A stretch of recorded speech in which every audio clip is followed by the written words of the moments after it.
जी दीदी। हाँ ओम शांति दीदी। ओम शांति। हम स्टार्ट करें अपना जूम सेशन।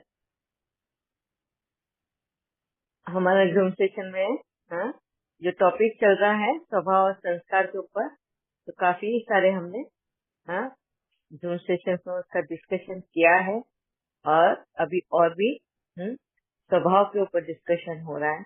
संस्कारों का मिलन किस तरह से होता है तो रिजल्ट आते हैं, है ना। हमारे माइथोलॉजी में जितनी स्टोरीज दी गई है उसको ही आधार पर रख के हम अपने जीवन में चेक कर रहे हैं कि स्वभाव में अगर खाद पड़ जाती है विकारों की या फिर गुणों से भर जाता है तो किस तरह के कर्म हम करते हैं, उसके रिजल्ट के बारे में भी हम देख रहे हैं। तो अभी आप सभी को भी होमवर्क दिया गया था कि सोच के आना। तो कौन कौन होमवर्क करके तैयार है एंड पहले शेयर करना चाहेगा उसको लेके।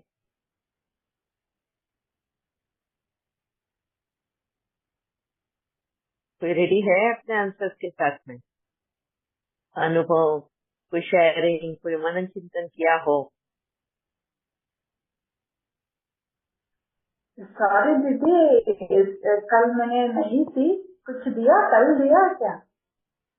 हाँ I was not there in yesterday session. Yeah I think so. You Avina ben, right? Yes, I join with my husband. My phone is हाँ not right. Okay okay okay. अच्छा, तो हमने कल संस्कारों में हाँ जब विकारों की खाद हाँ हमारे विकारी संस्कार बन जाते हैं तो कल हमने द्रोणाचार्य के बारे में डिस्कस किया था।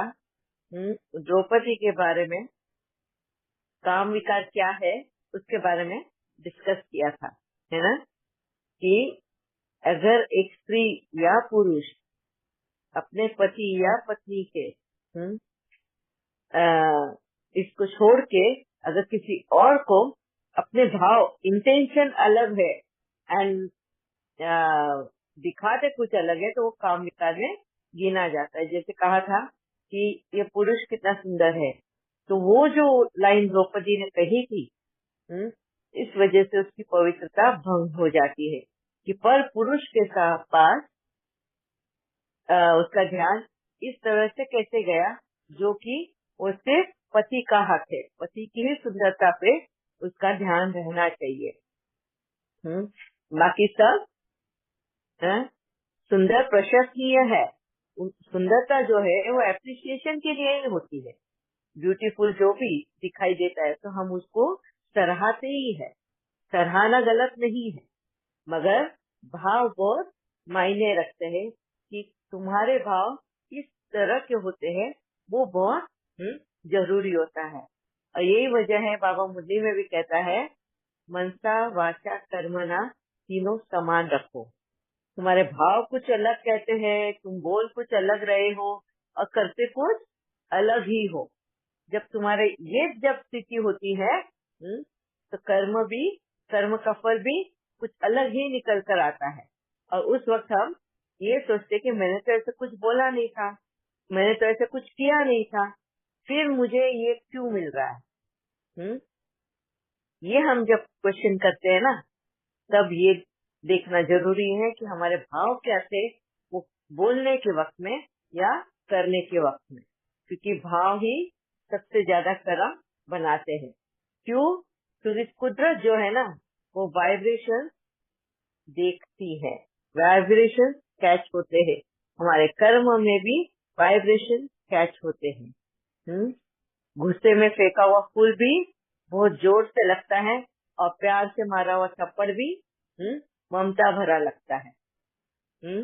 ये स्वभाव है। इसके लिए कोई हंसते हंसते किसी को अगर उनकी गलती का एहसास भी दिलाना हो ना, अगर हंसते हुए उनको बता दे कि तुमने ये क्या किया या गलत किया, उसको इतनी चिढ़ नहीं होगी, इतनी चिढ़ नहीं मचेगी। मगर अगर अच्छी बातें भी गुस्से में या रोब में अगर कह दे तो वो पसंद नहीं आती। क्यों? ये कुदरती स्वभाव है। अब आया किसको याद? कुछ मनन चिंतन किया होगा? कुछ ऐड ऑन करना है? ठीक है। अभी एक हम बहुत ही बड़ा औहदा जो कुदरत हमें देता है, एक औरत को बहुत बड़ा औहदा देता है, वो है माँ होने का। एक माँ जो होती है ना, माँ माँ ही होती है और माँ सबके लिए समान होती है। फिर वो इंसानों के लिए है, इंसानी जन्म वाली माँ हो, उसकी जो ममता है ना सबके लिए समान होती है, उसका वात्सल्य, उसका स्नेह सबके लिए समान होता है। उस माँ के ममता में कभी भेदभाव नहीं हो सकता, कभी तेरा मेरा नहीं हो सकता। जब वो माँ का ओहदे से एक औरत बन जाती है ना, उस ओहदे को छोड़ देती है और एक औरत में बदल जाती है सिर्फ, तो वहाँ पर वो तब बदलती है जब उसमें स्वार्थ भाव आ जाता है। तो एक माँ को भी बोला जाता है तो कैसी माँ नहीं बोलेंगे, तो कैसी औरत से बोलेंगे, कि तुझे इतनी भी दया नहीं आई, इतनी भी तेरी ममता सूख गई। हम इस तरह की बोलते हैं एक माँ को। कब बोलते हैं? जब माँ कुछ गलत कर बैठती है, विकारोवश होकर, विकारे भाव, विकारे कर जब उससे हो जाते हैं, तब वो माँ का ओहदा खो देती है। हमारा बहुत बड़ा एक एग्जाम्पल हमारे सामने रखा गया है, वो है महाभारत में गांधारी का। गांधारी पुत्र मोह में अंधी थी। उसने आंखों पे पट्टी बांध के रखी थी। इसीलिए बताया गया है कि माँ ने जब अपनी आंखों पे मोह की पट्टी बांध देती है ना, वो अपने बच्चों की मोह की, तो उसकी गलत हरकतों के ऊपर भी पॉइंट आउट नहीं करती, उसको सही रास्ता बता नहीं सकती। वो मोहवश होकर वो उन बच्चों की गलतियों को भी नजरअंदाज कर देती है, जबकि उसको ये पता भी होता है कि उसके बच्चे गलत कर रहे हैं, वो नाइंसाफी कर रहे हैं, गलत कर्म कर रहे हैं, मगर फिर भी जब वो आंखों पे पट्टी बांध लेती है तो आज से अपने पुत्र मोह के लिए तब महाभारत छिड़ जाती है। और देखा होगा कि 100% विनाश उन्हीं का हो जाता है। ये बहुत अच्छा एग्जाम्पल हमारे सामने है। तो इसमें गांधारी में ऐसे कौन से विकारी भाव आ गए थे? क्या डिस्कशन में आप लोग आगे आओगे, बताओगे? पुत्र मोह में क्या नाइंसाफियां हुई गांधारी से? दीदी वो नहीं देख पाई ना समान अपने, मतलब जो उसकी वो जो कुंती थी उनके बच्चों को, उनकी वो थी ना देवरानी, उन्होंने फर्क किया ना दोनों बच्चों में, समान कहाँ है भाई। और वो तो बात अलग है, पर दीदी पट्टी तो उन्होंने धृतराष्ट्र के लिए बांधी थी ना, अपने पति के लिए, कि वो नहीं देख सकता तो मैं क्यों देखूं। पर ये तो गलत है ना, वो नहीं देख सकता तो तू तो आंखें खोल, तू तो उसको रास्ता बता ना, कि तू भी पट्टी बांध के बैठी है, दोनों पट्टी बांध के बैठे, ये कहाँ का तरीका है।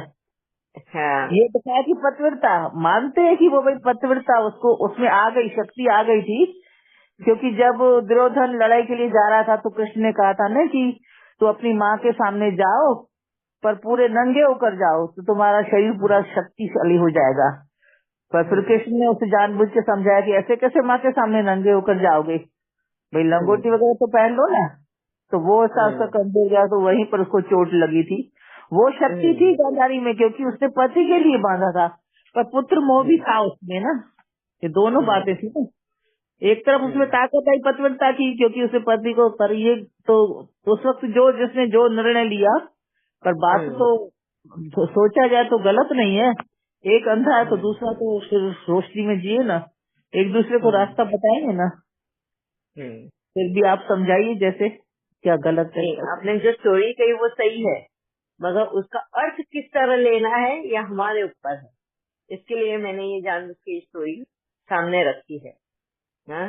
ये आपने जो कहा कि गांधारी पवित्र थी क्योंकि उसका पति अंधा था, तो उसने भी अपने आंखों पे पट्टी बांधी अपने पति को साथ देने के लिए कि कहीं उसके पति को ये न लगे कि उसकी पत्नी उससे थोड़ी ज्यादा टैलेंटेड है, भाई मैं भी समान हूँ, ये बताने के लिए उसने अपने आंखों पे पट्टी बांध दी। ये बताया गया।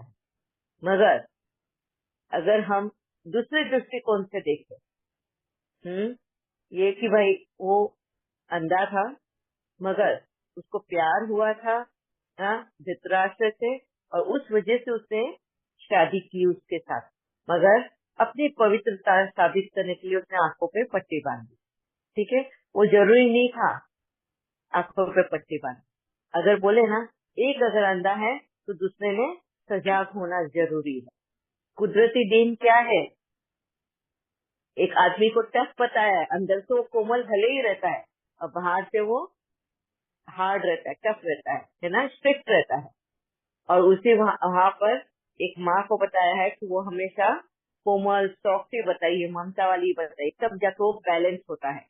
और अगर दोनों ही समान हो जाए तो कैसे हो।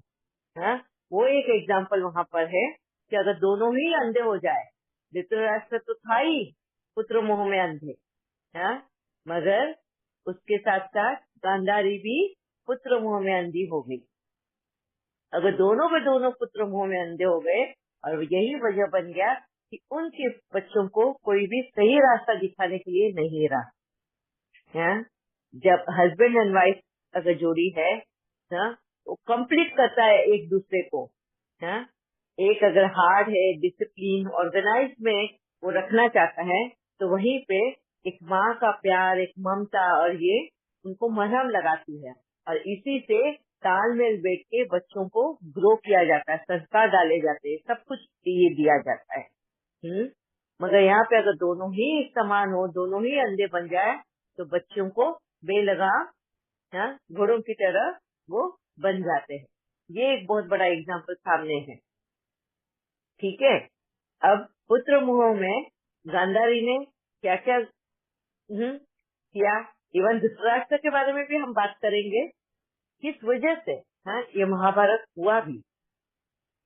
अभी इंटरफियरेंस पहले हम गिनते हैं, कुदरती, जो कुदरत ने हमारे लिए जो एक मेल के लिए और फीमेल के लिए जो अलग अलग स्वभाव दिए हैं, उन स्वभाव के खिलाफ जाकर जब हम कोई कार्य करते हैं तो वो एक तरह से इंटरफियरेंस हो जाता है। कि हमने कुदरत की दी हुई देन को हमने रिस्पेक्ट नहीं रखी, उसकी मान मर्यादा नहीं रखी, उसके खिलाफ जाके, उसके अगेंस्ट में जाके हम कुछ जब करते हैं, उसको निराधार करते हैं, उसका निराधार रिस्पेक्ट का हमें भी उसका फल खामियाना भुगतना पड़ता है। ठीक है, अब यहाँ पे भी ये बताइए कि गांधारी ने ऐसी क्या गलतियां करी।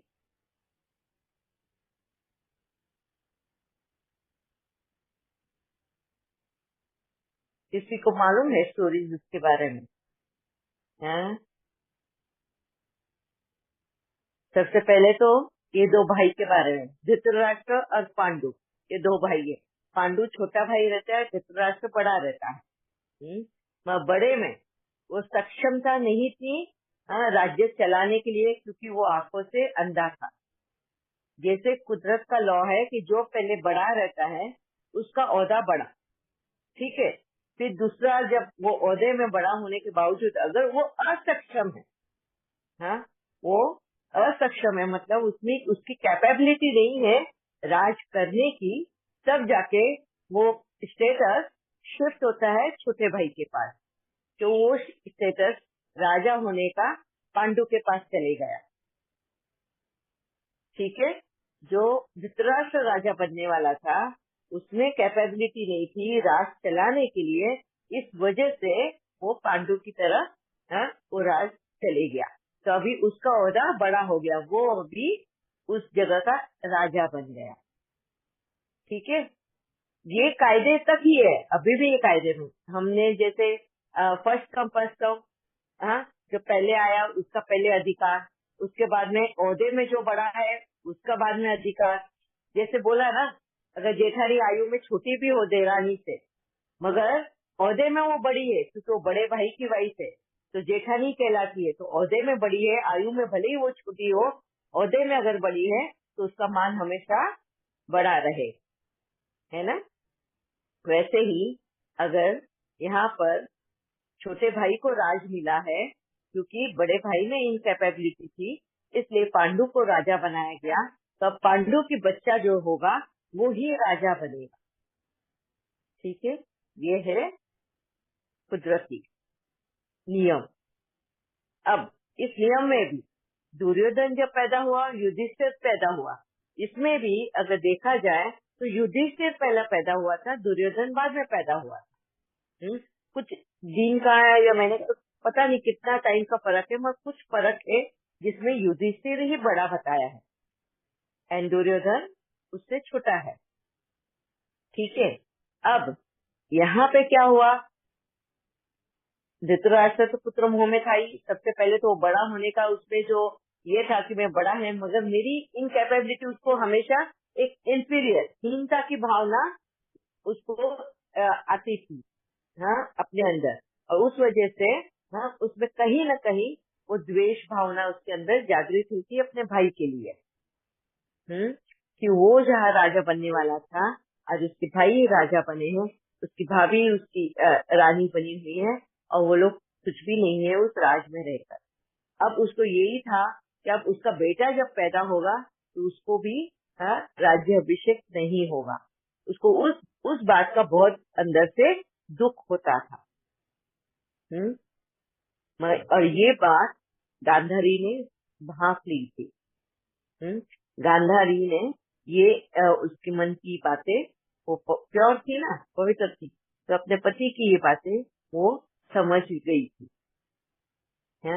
इस वजह से क्या हुआ, वो जेठानी थी, गांधारी तो जेठानी थी एंड कुंती देरानी थी, मगर उससे कभी भी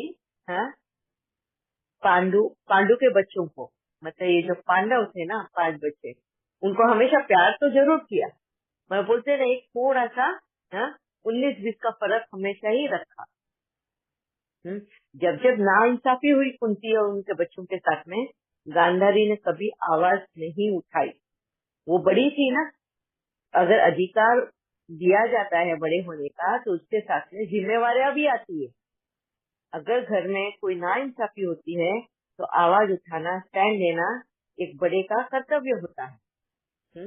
वहाँ पे उसने आवाज नहीं उठाई, उसने अपना ओहदे का तो फायदा लिया, मगर जिम्मेवारी का कर्तव्य नहीं निभाया।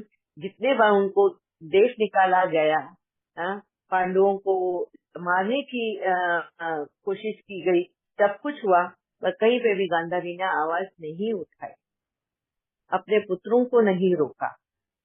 जो वो क्यों, क्योंकि उसको कहीं ना कहीं ऐसा लग रहा था कि उनके साथ में नाइंसाफी हो रही है। अब नाइंसाफी इसलिए क्योंकि चलो धृतराष्ट्र में आंखें नहीं थी देखने के लिए, इसके लिए वो संभाल नहीं पा रहा था, पर बाद में तो दुर्योधन तो पैदा हुआ था ना, तो वो लोगों ने ये राज्य उसको वापस दे देना चाहिए था। कायदे अनुसार अगर राज उसका है तो राजा का बेटा ही राजा बनेगा, ये कुदरती नियम है। जब तक कि वो कैपेबल है तो वही राजा बनेगा, मगर यहाँ पे वो नियम बदलने की कोशिश कर रहे थे। ये हो गया इंटरफियरेंस। ठीक है, तो यहाँ पे चुप कर दी गांधारी ने भी एंड धृतराष्ट्र ने। धृतराष्ट्र था ही ये, तो जब पति जब गलत रास्ते जाता है तो सबसे बड़ा कर्तव्य होता है एक पत्नी का उसको सही रास्ता दिखाने का, तो उसे भी आंखों पे पट्टी बांध दी। ये है वो भाव। गांधारी ने भी अपनी आंखों पे पट्टी बांध दी और उसने देखा ही नहीं कि क्या गलत हो रहा है क्या सही हो रहा है, और जो हो रहा है उसको नजरअंदाज कर दिया। आंखों पे पट्टी बांधना मतलब नजरअंदाज करना, इग्नोर कर देना, जो हो रहा है देखा जाएगा। ये है कुदरती हस्तक्षेप करना अपने विकारों की वजह से। ये मोह, पुत्र मोह की वजह से, और अपने ओहदे का जो अधिकार दिया गया कुदरत ने, बड़े होने का, बड़ा होने का अधिकार, ओहदा दिया है जेठानी का, तो वो ओहदा तो रखा, पर उसके कर्तव्य नहीं निभाए।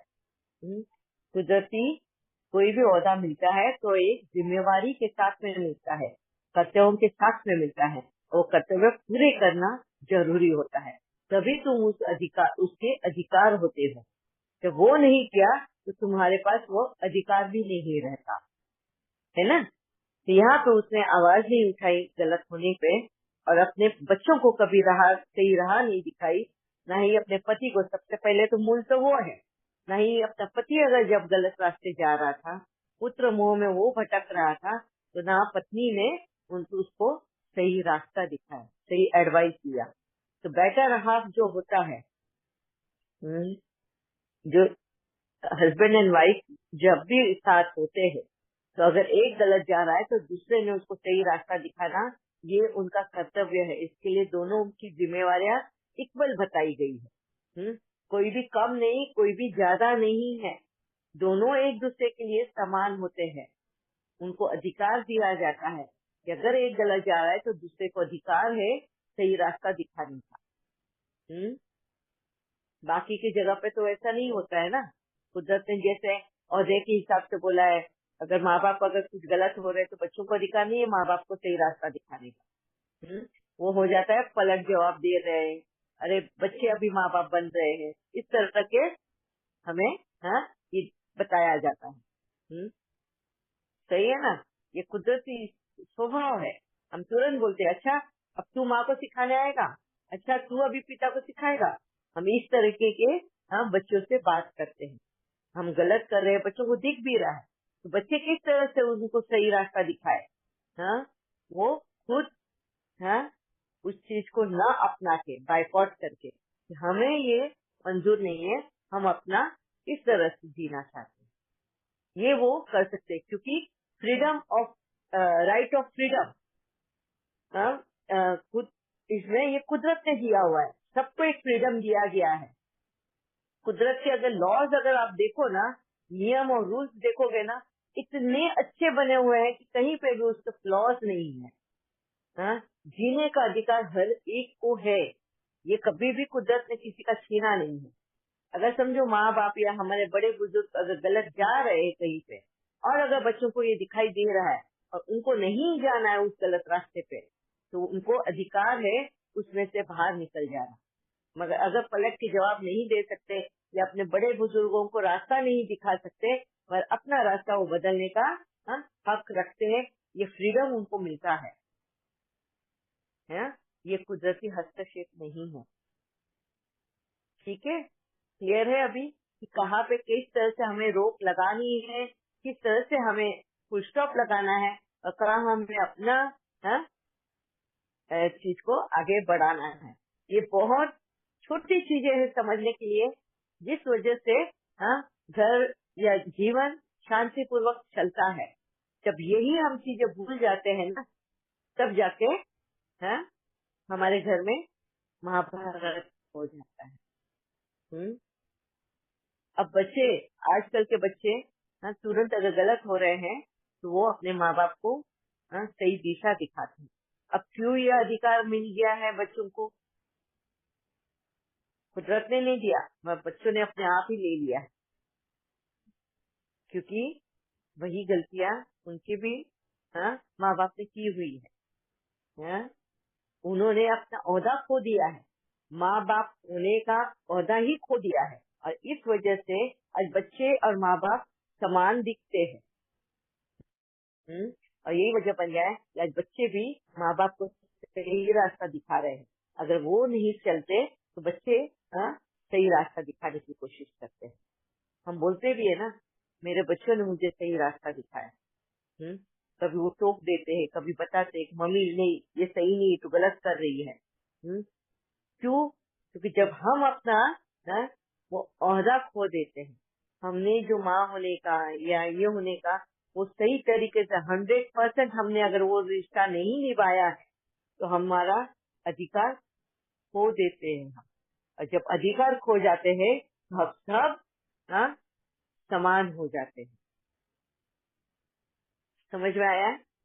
मगर कोई अभिमानवश जब उस अधिकार को रुतबे के रूप में उसको चलाने की कोशिश करते हैं, और क्या बोलते उसको डरा के धमका के किसी भी तरह से अपना पद छोड़ना नहीं चाहते, हाँ, तब जाके वो अकेला रह जाता है।